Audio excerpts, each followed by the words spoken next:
Hey guys, welcome back to Talk Story with me, Gavin Sugai, the podcast where we build communities together one conversation at a time. I'm here with my friend Jehzan Hey. Exclusive. Hey. What's up? Thank you. Good morning. Thanks Aloha.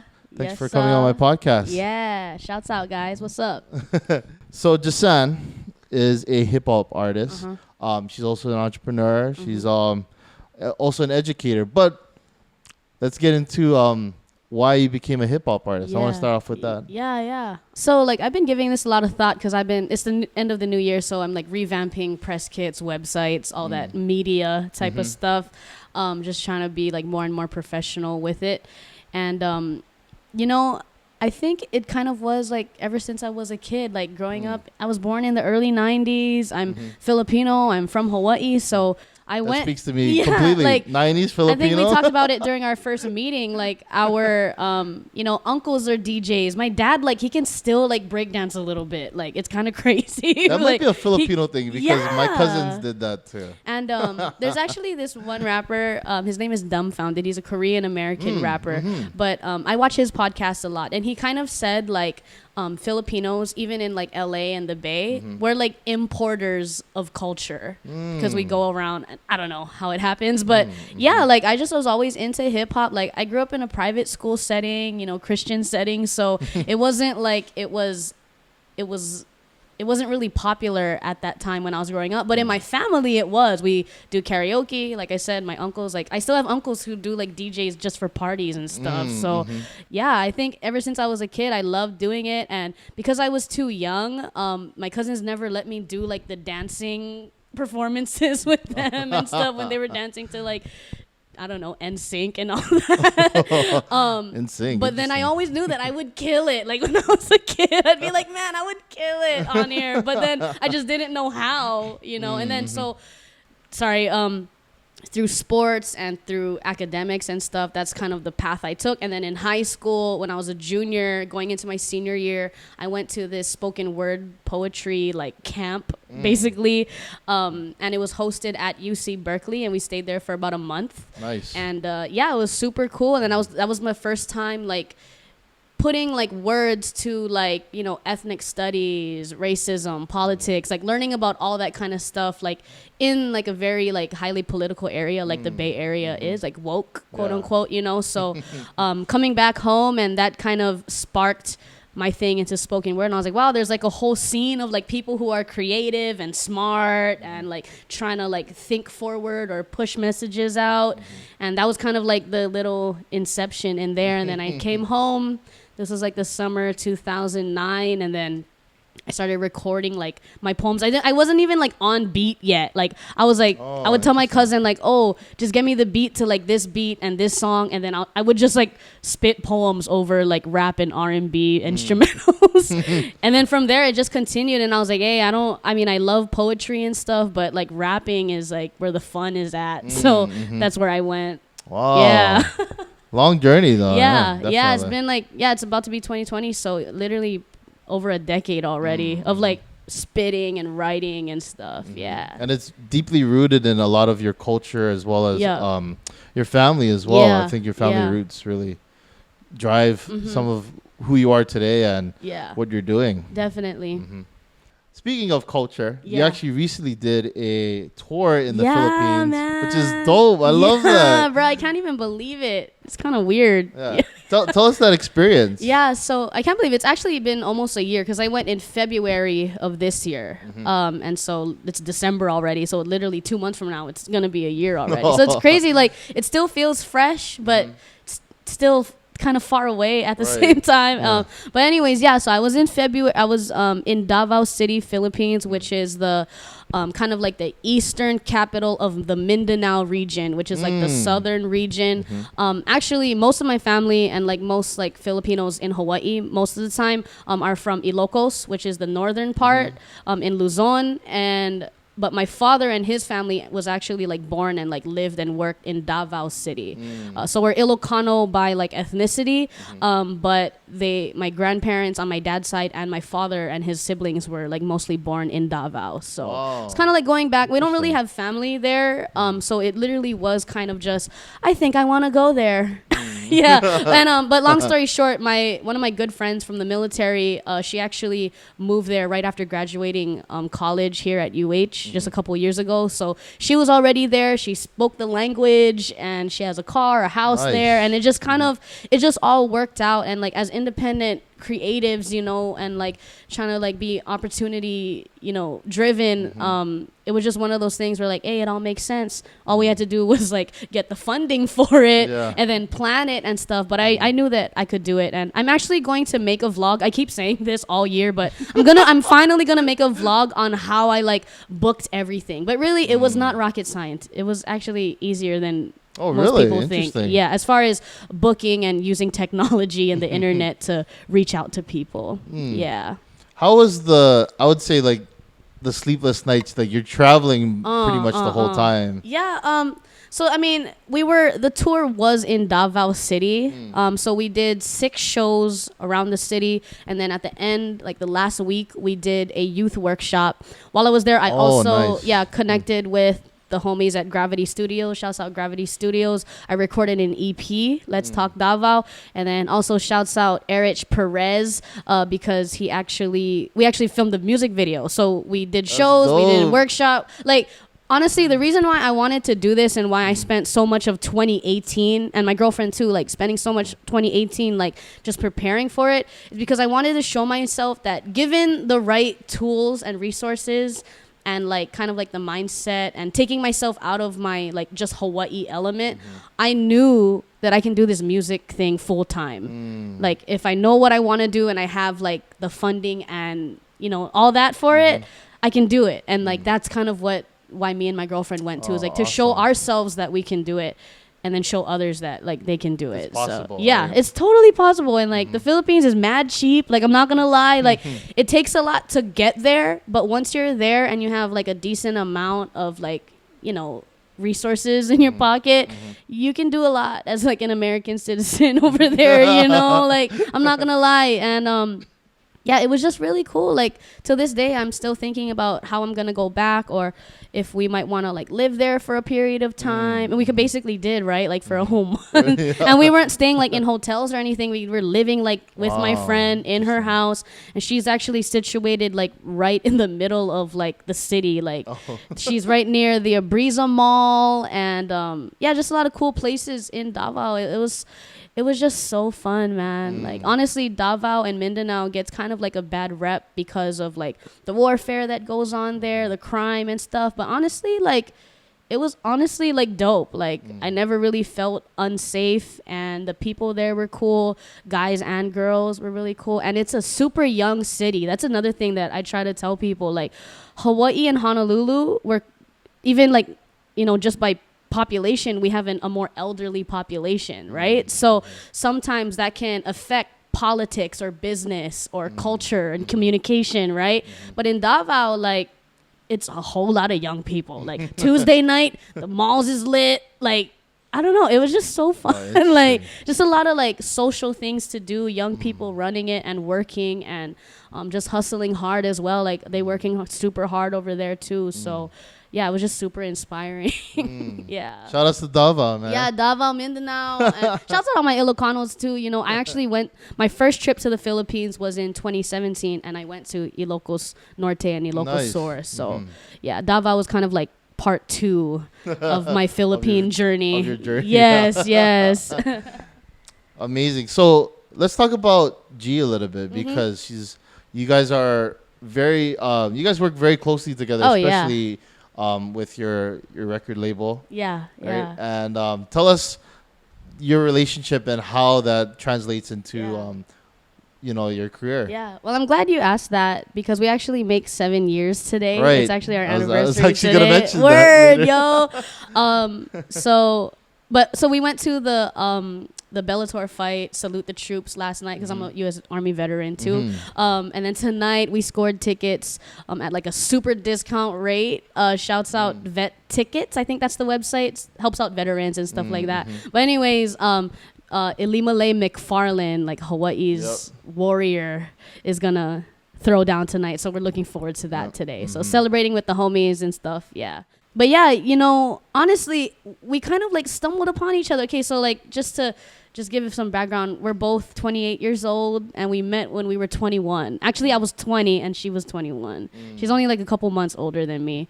And I knew that she was the one when she showed up to like this random like open mic that I did at this place called Bar 7. It was like the place to be in like 2010 to 2012 for like the young LGBT scene. And I just knew like she was like down because I didn't have a lot. I mean, I still don't really have a lot of like friends who show up to shows, but like she was there. And I think that when she saw how like serious I was about it, not only was she like more attracted to like me, but like just her own like hustle mindset as well. And I think because we been through so much as kids, it kind of made us mature already by the time we met. And when we started to realize like what our goals were, it's just something that we just kept plugging at every day, you know, like still can't believe it's been like years and years. Right. Yeah. And so she was with me through going on different like competitions. She's been with me at all my different like auditions for all this different stuff on top of school and the military. So like she's really like part of my backbone for all of this. And like I can't believe that I've been blessed this much to have that, because I realize that a lot of people don't have that like solid partnership, or they're not ready to have that solid partnership. So I knew that we also, through our time together, I've had to mature, she's had to mature, we've had to grow, readjust all the time, you know, any relationship, not just like intimate relationships or anything, even like business or professional. And I'm really blessed, we're really blessed too, that we can actually communicate like kind of like unemotionally when it comes to like the business of things. But because she's also so passionate about what I do and the art that I make, and likewise for her as well, we back up each other a lot on the business side. So it's cool. So essentially she's like my manager, my therapist, you know, my coach, support system. And I do the same for her. And then like professionally, of course, she like takes my videos. She takes pictures for me. She just helps me network and so on and so forth. Yeah.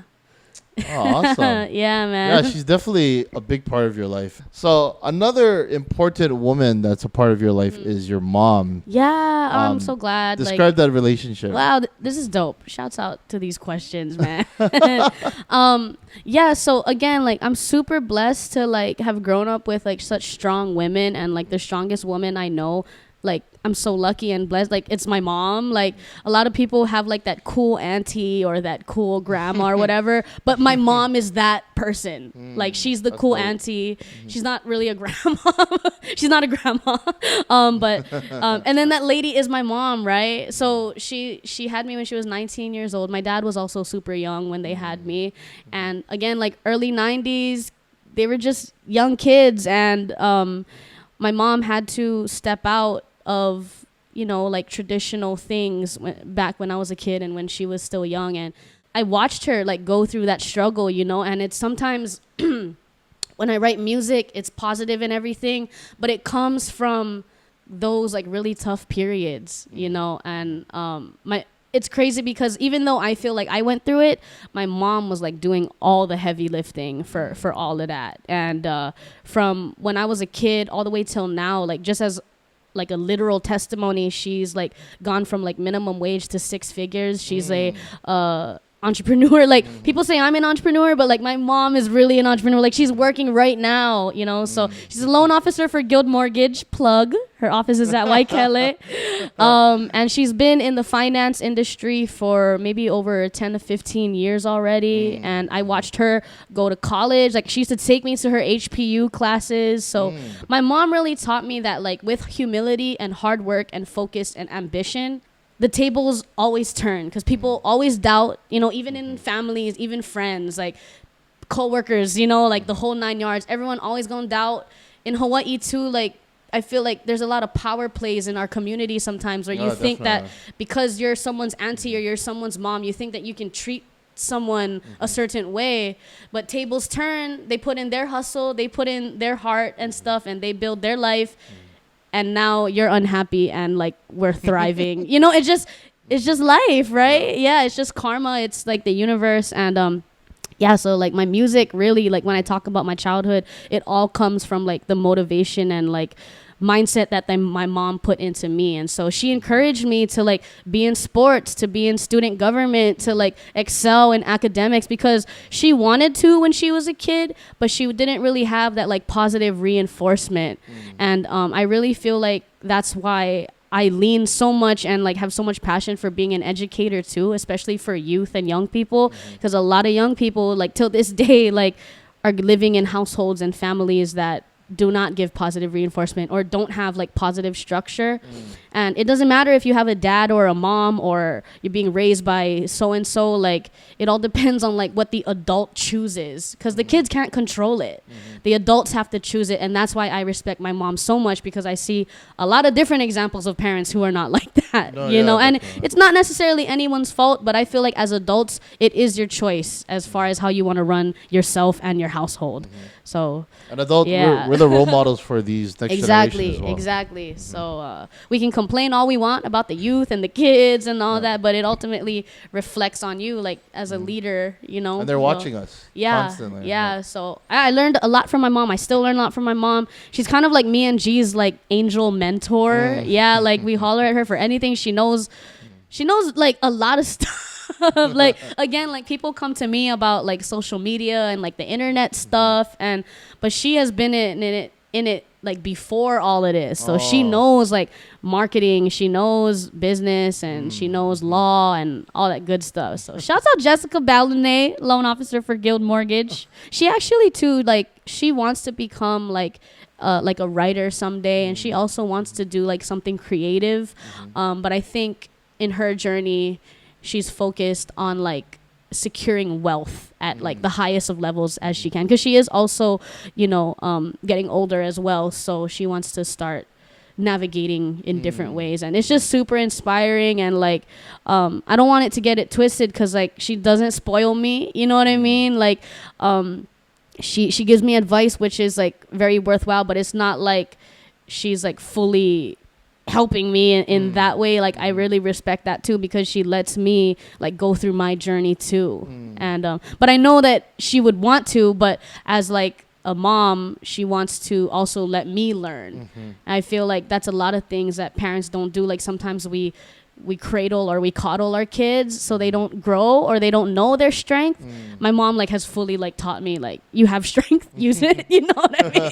Yeah. Just keep going. Yes, exactly. It's one of those things, and she helps G out as well. And it's just, yeah, again, it's such a blessing. That was a great question. Thank you. Thank you. Shouts out mom, and shouts out all the moms and parents out there. Definitely. You know, yeah. It's not Mother's Day, but yeah, and dads too. Like, however you run in your household, guys. Like, there's no judgment, man. Like, as long as love is happy, is positive, and all that, like, it's Definitely. cool. Yeah.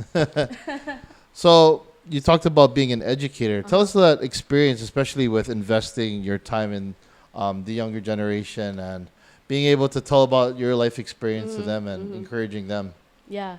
So like this is kind of funny because ever since I was young, I knew I wanted to be a teacher, but I didn't want to just like be a teacher. Like I didn't want to just like teach ABCs and 1, 2, 3s, which I actually did. Like my younger cousins and my younger siblings can attest to this. Like I remember one summer I would go to like summer fun, and you know what, summer fun, you have like arts and crafts every day, and all I wanted to do was make workbooks for my younger cousins and my younger siblings. I would literally like hand trace like, you know, the dots of ABCs, and like till this day my cousins remember that. And I think so like through high school and college I studied business, and then I was in the army for a little while, you know, and I just feel like I have a lot to share with the youth, especially like the youth in Hawaii, and then youth who have been in situations like mine, single parenthood, split parents, you know, like the whole 9 yards, going through my identity as like a Pinay and like in my sexuality and stuff like that. I feel like I have a lot to share, and like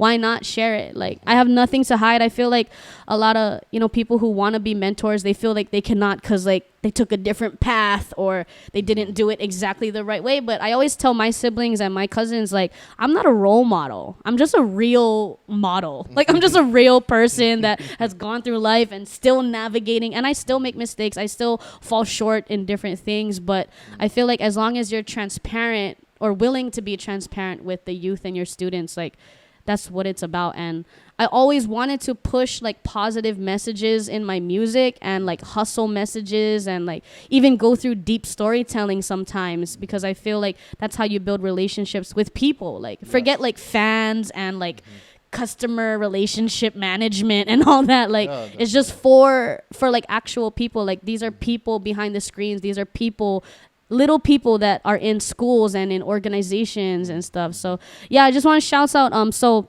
my first teaching like gig was at Remington College as a business instructor for the associate level program. So I actually worked with like young people and also like people who were a little bit older than me, veterans as well. So I only did that for about a year, 2 years.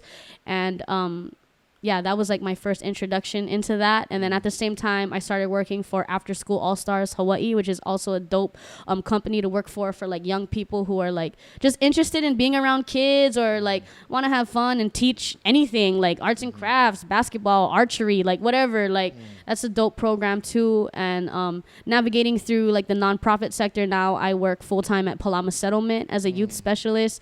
And yeah, it's just super dope, like how talented and how much potential like Hawaii's keiki have, and sometimes because of the places that they live or the places that they're from or their economic status or lack of economic status, they get a bad rep or this and that and the third. And I just want to like be able to like shed light positively on them. But it doesn't mean I'm going to coddle them.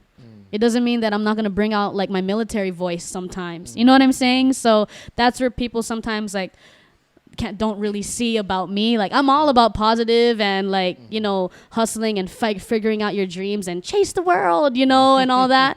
But I'm still like authoritative and assertive when it needs to be. And that's what I think that's like an everyday challenge. 'Cause like how to be like empathetic and understanding, but also like still giving that structure and that stuff. Cause like even going from me, like a lot of my friends are like, oh, it was so cool, like living with your mom. Your mom's so young. She knows about hip hop, or like she knows about all this and that. But it's like, yeah, but you wasn't in those situations when I messed up, and my mom was like, listen, like this how it's gotta be. You're not acting like this. You know what I mean? And then like, again, like being in the military, like I've been through situations where people are just like screaming at my face. Like people look at me and sometimes they think I'm like so young and like I'm happy and I'm vibrant, and I am, but I've also been in like real situations, Yeah. And yeah, I think all of that though is what really helped me kind of like mellow out my ego as a young person, so that now I feel like now my message is coming together, now my business is coming together, and people are really starting to see me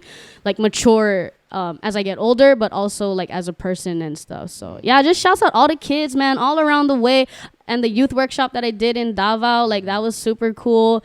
And I'm like the oldest grandchild on my mom's side, so I'm used to like being the eldest or like having a lot of keiki around me. My girlfriend is also like the kind of like the bridge between the old and new generations in her family, so she's also like broken barriers in like various different ways, and so now her siblings and like our nieces and nephews, like they're starting to at least grow up in a more like open-minded environment as far as like the next generation, because it's always continuous. We're going to be the old generation at some point, and I want to know that I was on the right side of history with them. And that's kind of like my whole like macro thing when it comes to that. Yeah.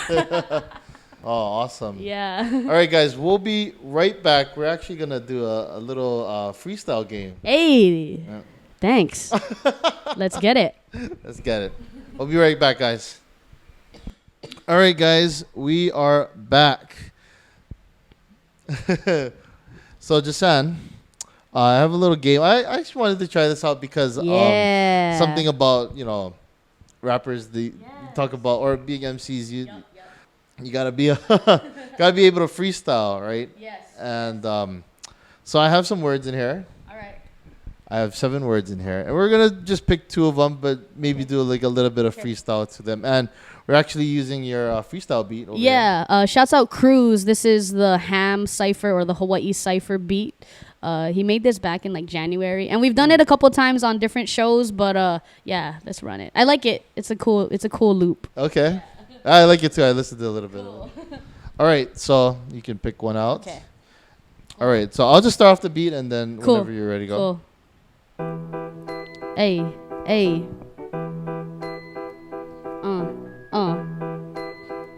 Yeah. Hey, Jehzan. First word is perseverance. I don't need a clearance. Yeah, you know I get to it. I'll be persevering. Shouts out the homie Gavin. We just talking story here in Connie. Yo, he chilling, vibing. I think I need another one. Give me another one.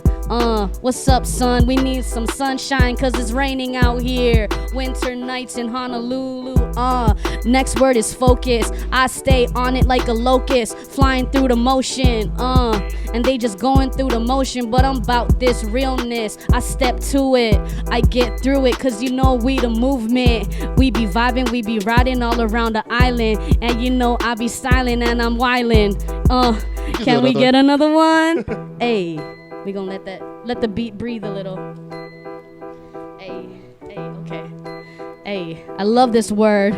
Hey, listen kids, A is for action. Can't just manifest and talk about it, gotta get active. Cause you know I did that. Active duty, I was in Missouri and South Carolina and California. You ain't been through what I've been through, cause you know that I just stepped like 1, 2, 3. And I think we gon' get the last one. This Hawaii Cipher, shouts out Cruz. Let me do one more. Okay. Yeah, we gonna end on this note. B is for believe, so best believe you gon' see me on TV or MTV or the BET Cypher. I might just go cut my hair. I did though. Shouts out Paul Mitchell. They came to Kalakaua Middle School, my last gig. The other night I was rapping for the kids. Then they was like, yo, get your hair cut, miss. Yeah, and so they cut it and they braided it. Shouts out. Yeah. For sure. They really did. The Paul Mitchell students came to Kalakaua Middle School for their like winter program, and then I'd rapped, and then after I was like, okay, let me get my free haircut. So they trimmed it and layered it. Like I still have pretty long hair, but they trimmed it and layered it, and then you can see on my Instagram they actually like braided it and everything. Yeah, I saw that. I saw that last night. Yeah, that was pretty dope. Cool. Jehzan. Well, we did 2 more words than but that was sick. That was sick. Oh, I love that. I'm on Sway or something. Woo, yes. Sway. Hey, one day you're gonna be on Sway, man. Thanks. Shout out to Sway, man. Hey, yeah, Sway Universe. All right, Jehzan, thank you again for joining me on my podcast. And how can people reach you? Online and social media and whatever. Yep. So I actually have my own website. That's www.jehzanexclusive.com. JEHZAN exclusive.com. There you'll find my music, videos, merch. Yeah, my merch is also on there. Thanks for that plug. All of that. And also like artists, I actually like do this for artists too. So like I know how to set up websites. I know how to like do like basic press kits. I do like media services. Obviously, you know, Third Eye Films, G and me. We do photography, videos. We don't do music videos, but we do like vlogs, behind the scenes, promotional kind stuff. Just hit us up. I actually just launched my services page on my website too. So I've been doing like different services for a long time. I just haven't like really put it together in like one place where people can like book it. So now I'm like, you know what? We're going into 2020. We just got to get right on the interwebs and professionally and stuff. So if people need help with press kits, I do artist biographies too. Like I'm just all about trying to like help artists get more professional, you know, because especially in a place like Hawaii, got a lot of talent, got a lot of drive, got a lot of energy. But I really feel like if you really want to get to the next level, that's what's going to set you apart. It might not really do that, but at least you have it in place, like for when that time comes. Because obviously you still got to have the good music, the good stage presence, and the whole package. But at least having it, it really helps. So yeah. I got some more plugs too, but you can. No, go ahead. Okay, go ahead. cool. Keep Yeah, flowing. so so yeah, my name is Jehzan Exclusive, Hawaii female hip hop artist, aspiring entrepreneur, educator. If you guys want to book me for shows, workshops, asterisks, Podcast. all bookings are subject to fees. I'm just saying. And but yeah, man, we can work it out, and just go to my website on all that. I also run my own hip hop blog that's on the Daily Hip Hop, aka OTD Hip Hop. For the past 4 years, it's been hosted on my website, but in 2020, actually on New Year's Eve, I'll be actually deleting that page from my website and relaunching it as its own website, actually. And yeah, artists who like want to get featured, want to do interviews, have any questions, want to record with me. Like I have my own little home studio where people can record. I don't do mixing or anything like that, but I can provide feedback. I have like the whole 9 yards, the soundproofing, the computer, the speakers, microphone, all of that. And yeah, I'm just really trying to like help artists and like continue to grow my career as well. Third Eye Films, you can book me or G or both of us, photos, videos. Just go ahead and check that out. On Instagram, we're _ Third Eye Films. We're on Facebook and all that. And yeah, so you actually mentioned that we actually are starting our own record label. It's not like super official yet, but we're getting like the thing situated, and we're already calling it SKYLEX ENT.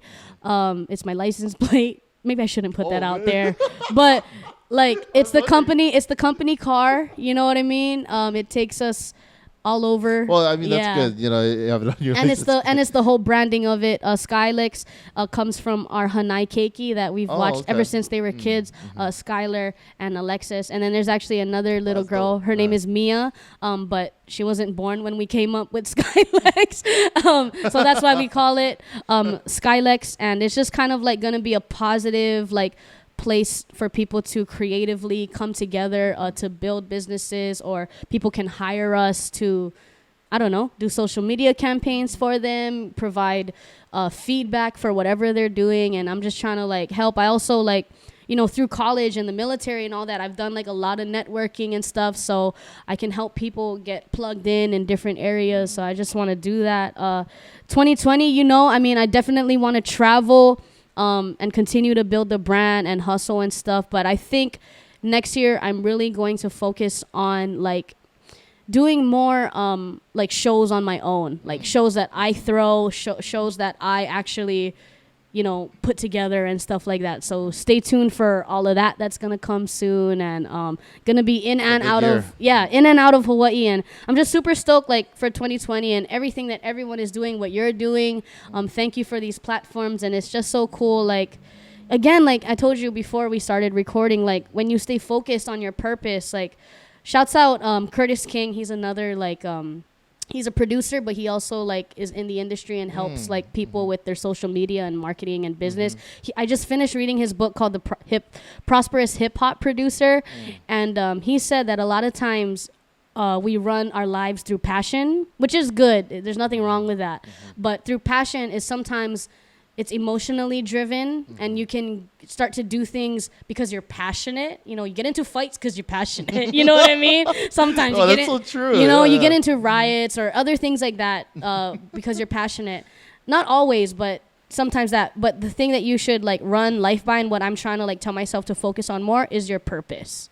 Because when you're purpose driven, you let go of your ego, and you kind of like come from a more deeper place. Like maybe you might have to close your mouth in this situation because this is going to take you to the next point. And at that point, the table, like I told you again, like the tables always turn. That's where you can like spit the truth in like a more like lit way. Right. Yeah. No, yeah. Totally. Wow. That's a lot of plugs. That's awesome. Yeah. You So shouts out. Just holler at us. Like, we honestly, the reason why is because we're looking to do this full time. Like, don't get me wrong, I love, you know, working with kids and like doing all kinds of stuff to hustle and stuff like that. But we want to make this our lives. And when we get to that point, hopefully very soon, we're going to make that jump. And the trip, the Davao tour was like a pre snippet to a preview to that. And now we just have to continue building and doing that, and then we're gonna like set it off that way. Yeah. And if you guys ever want to see more episodes, or you guys want more updates, hit me up on Instagram. I'm mostly on Instagram. I have a Facebook too, but cool. I'm mostly on Instagram. Okay, dope. I just checked my Facebook the other day. I had 76 notifications. Yes. Which is crazy. Yeah. It's like an email Yep. at that point. Oh, and then of course you guys can find me on all streaming platforms. Jehzan Exclusive. I have singles, EPs on there. More music coming your way on those platforms too. Definitely. Yeah. Awesome. Thanks again, Jehzan. Thank you. We'll see you guys in the next episode. Jehzan Exclusive. All right. It's funny. I always get nervous with these. You must be very comfortable around the camera. No nervousness anymore.